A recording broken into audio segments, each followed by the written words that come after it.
जीवन का टारगेट क्या है तुम्हारे? लक्ष्य तो सर सलमान खान मारना जी, और कोई लक्ष्य नहीं है। मैं चाहता हूं कि आज जनता के सामने एक बार ये बताएं कि आखिर किस्सा क्या था, हुआ। इस केस को लड़ेंगे मेरिट पर कोर्ट में और जीतेंगे कोर्ट में, क्योंकि सर केस ही नहीं है। सलमान भाई की तरफ से मैं माफी मांगती हूँ। मैं माफ कर दो भैया। मैं ये लो भाई, मैं सलमान खान की तरफ से मैं बिश्नोई समाज से माफी मांगती हूँ कि भैया माफ कर दो। ভারতের গ্যাংস্টার দুনিয়ার একটা নাম এখন প্রায় কিংবদন্তি, লরেন্স বিষ্ণোই। যে ছেলেটা একসময় রাজস্থানের এক সাধারণ পরিবার থেকে উঠে এসেছিল, আজ সে নাম উচ্চারণ করলে পুলিশের চোখে ভয় আর আন্ডারওয়ার্ল্ডের শ্রদ্ধা। সে কিভাবে গড়ে তুলল একটা বিশাল অপরাধের সাম্রাজ্য, কিভাবে একজন সাধারণ ছাত্র থেকে ইন্ডিয়ান মোস্ট ডেঞ্জারাস গ্যাংস্টার হয়ে উঠল। আজ আমরা জানাবো সে রোমহর্ষক কাহিনী, লরেন্স বিষ্ণুর গ্যাংস্টার হয়ে ওঠার গল্প। লরেন্স বিষ্ণুর জন্ম নেয় 1992 সালে ভারতের রাজস্থানের ফাজিলকা জেলার গোলদপুর গ্রামে একটা সাধারণ বিষ্ণুই পরিবারে। তার বাবা ছিলেন পুলিশ কনস্টেবল এবং ছোটবেলা থেকে লরেন্স ছিল শান্ত, পড়াশোনা ভালো এবং খেলাধুলা আগ্রহী। গ্রামের মানুষ ভাবতো এই ছেলে একদিন বড় কিছু করবে, কিন্তু কেউ জানতো না সে বড় কিছু মানে একদিন ভারতের ত্রাসের নাম হয়ে উঠবে সে। লরেন্স পড়াশোনা শেষ করে ভর্তি হন চণ্ডীগড়ের দেবে কলেজে। সেখানে শুরু হয় তার জীবনে বড় পরিবর্তন।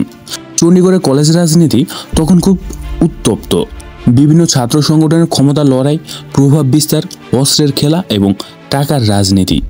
লরেন্স সে পরিবেশে পড়ে ছাত্র রাজনীতিতে জড়িয়ে পড়েন। তিনি ছিলেন এবিভিপি অখিল ভট্টাচার্য বিদ্যার্থী পরিষদের সক্রিয় সদস্য। সেখান থেকে তার নেতৃত্ব, গুণ, প্রভাব এবং ভয় দেখিয়ে কাজ আদায় করার অভ্যাস তৈরি হয়। 2010 সালে কলেজের এক প্রতিদ্বন্দ্বী দলের সঙ্গে সংঘর্ষের সময় তার নাম পুলিশের খাতায় প্রথমবারের মতো আসে। একটা মারামারির মামলা, কিন্তু এটাই ছিল তার অপরাধ জগতের প্রথম পদক্ষেপ। এরপর ছোটখাটো টেন্ডার ঝামেলা, চাঁদাবাজি আর কলেজের ভিতরের প্রভাব বিস্তার করতে গিয়ে তার গ্যাং তৈরি হতে থাকে। তখন থেকে সে বুঝে গিয়েছিল ক্ষমতা মানে ভয়, আর ভয় মানে টাকা। 2013 সালের দিকে লরেন্স বিষ্ণু গ্যাং নামের নিজে একটা দল তৈরি করেন। এই গ্যাং খুব দ্রুত পাঞ্জাব, হরিয়ানা, রাজস্থান, দিল্লি ও হিমাচল প্রদেশে ছড়িয়ে পড়ে। তারা ব্যবসায়ী, রাজনীতিবিদ ও তারকাদের কাছ থেকে চাঁদা আদায় করত, ভয় দেখিয়ে কাজ আদায় করত, আর যারা বাধা দিত তাদের সরিয়ে দিত। একজন পুলিশ কনস্টেবলের ছেলে হয়েও সে হয়ে ওঠে পুলিশের শত্রু নাম্বার 1। 2014 সালে লরেন্স প্রথমবারে পুলিশের হাতে গ্রেপ্তার হন, কিন্তু কারাগারে যাওয়ায় তার শেষ নয়, বরং সেখান থেকে শুরু করে নতুন এক অধ্যায়।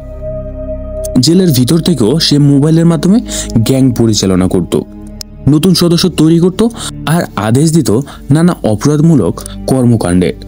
তার সহযোগিতার মধ্যে ছিল আরো 2 কুখ্যাত গ্যাংস্টার, গোল্ডি ব্রার ও ক্যাভি রানা। এই 3 জন মিলে তৈরি করে ভারতের আন্ডারওয়ার্ল্ডের এক অদৃশ্য নেটওয়ার্ক। লরেন্সের নাম বড় করে আলোচনা আসে 2018 সালে, যখন সে বলিউড তারকা সালমান খানকে হত্যা করার হুমকি দেয়। কারণ বলা হয় 1998 সালে সালমান খান 2টা কৃষ্ণ হরিণ শিকার করেছিলেন, যেটা ছিল বিষ্ণু সম্প্রদায়ের পবিত্র প্রাণী। লরেন্স দাবি করেন সালমান সে অপরাধের জন্য যথাযথ শাস্তি পাননি। এই ঘটনায় তার নাম দেশব্যাপী ছড়িয়ে দেয়, আর বিষ্ণু গ্যাং হয়ে ওঠে আন্ডারওয়ার্ল্ডের বড় একটা ব্র্যান্ড। এছাড়াও 2022 সালের মে মাসে পাঞ্জাবের গায়ক সিদ্ধু মুসেওয়ালা গুলিবিদ্ধ হয়ে নিহত হন। এই হত্যাকাণ্ড পুরো ভারতবর্ষ কাঁপিয়ে দেয়। তদন্তে বেরিয়ে আসে এই হত্যার পিছনে ছিলেন লরেন্স বিষ্ণুই গ্যাং এবং তার সহযোগী গোল্ডি ব্রার। মুসেওয়ালা হত্যার কারণ হিসেবে বলা হয় গ্যাং রাইভালরি, প্রতিশোধ ও আধিপত্য বিস্তারে লড়াই। এই ঘটনার পর লরেন্সকে কঠোর নিরাপত্তায় দিল্লি ও রাজস্থানের বিভিন্ন জেলে স্থানান্তর করা হয়, কিন্তু এমন প্রভাবশালী নেটওয়ার্ক যে জেলের ভিতর থেকেও সক্রিয় থাকে। বর্তমানে লরেন্স বিষ্ণু ভারতের একাধিক রাজ্য থেকে প্রায় 30টির বেশি মামলা অভিযুক্ত আছেন। তার গ্যাং এখনো সক্রিয় এবং পুলিশ বারবার অভিযান চালাচ্ছে এই নেটওয়ার্ককে ধ্বংস করতে। কিন্তু প্রযুক্তি ও যোগাযোগ ব্যবস্থার সাহায্যে জেলের ভিতর থেকেও যে কেউ এমন অপরাধের সাম্রাজ্য চালাতে পারে, সেটাই লরেন্স বিষ্ণু এর বাস্তব উদাহরণ। লরেন্স বিষ্ণু শুধু একজন অপরাধী নন, তিনি একজন কৌশলী সংগঠক। সে নিজের গ্যাং সদস্যদের প্রতি এমন এক ভক্তি তৈরি করে রেখেছে, তার আদেশ মানা নাকি গরিমা, যেখানে সে ধর্ম, জাতি এবং প্রতিশোধকে একত্র করে অন্যায়ের ন্যায্যতা দেয়। সেটাই তাকে অন্যদের থেকে আলাদা করেছে। সে বলে, আমি অপরাধী নই, আমি একজন যোদ্ধা। সে অন্যায়ের বিরুদ্ধে লড়ছে, কিন্তু সেই অন্যায়ের বিরুদ্ধে লড়াই আজ পরিণত হয়েছে শত মানুষের মৃত্যুর ইতিহাসে। আজও জেলে বসে লরেন্স বিষ্ণুই মিডিয়ার খবরের শিরোনাম। তার সাক্ষাৎকার, বক্তব্য আর গ্যাংস্টার স্টাইল তরুণদের মধ্যে এক ধরনের ফ্যাসিনেশন তৈরি করে। তবে বাস্তবতা হলো, প্রতিটি অপরাধের শেষে একটাই, হয় মৃত্যুদণ্ড, নয় সারা জীবন জেলবন্দি। লরেন্স বিষ্ণু হয়তো এখনো প্রভাবশালী, কিন্তু তার গল্প প্রমাণ করে, যে পথ রক্ত আর প্রতিশোধে ভরা, সেখানে শান্তি বা জয় কোনোটাই টেকে না। লরেন্স বিষ্ণু নামটা এখনো ভারতের ইতিহাসে কুখ্যাতির প্রতীক। একজন পুলিশ অফিসারের ছেলে হয়েও কিভাবে জেলের ভিতর থেকেও তৈরি করলো সবথেকে বড় ক্রাইম নেটওয়ার্ক, সেই গল্পই দেখায় বুদ্ধি, শক্তি আর প্রতিশোধ যদি ভুল পথে ব্যবহার হয়, তাহলে একজন মেধাবী ছাত্র পরিণত হতে পারে ভারতের সবথেকে ভয়ঙ্কর গ্যাংস্টারে।